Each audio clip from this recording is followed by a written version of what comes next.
To je bila ideja mlađih kolega da na neki način prevarimo liste čekanja. Jedini način je bio da se radi više.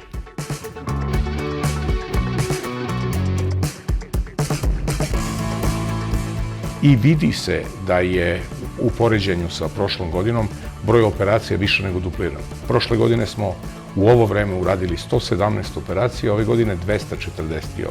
I to govori sve. Broj hospitalizacija prošle godine iznosio je 145, ove 353. Broj pregleda prošle godine 1467, ove godine 3014.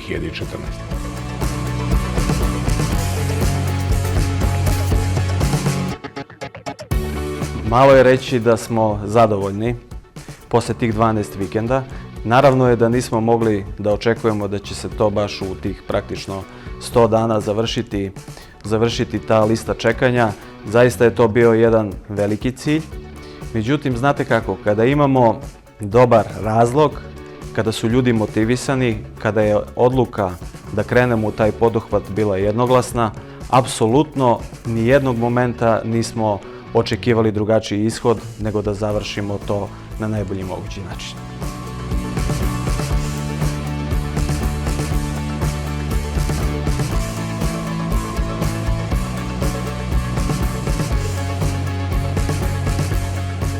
I ono što je isto veliko zadovoljstvo, u svom ovom velikom poslu koji smo imali, uspeli smo da uradimo jednu transplantaciju bubrega.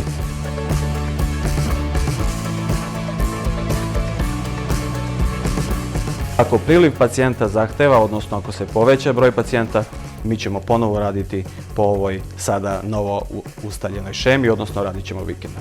Da je bilo lako, nije, ne mogu da kažem nešto drugačije, da je bilo dosta naporno, jeste, zato što naše operacije traju po 6-7 sati kada govorimo o kardiohiruškim operacijama, kada govorimo o velikim vaskularnim intervencijama, one traju po 3-4 sata, dakle veliki posao.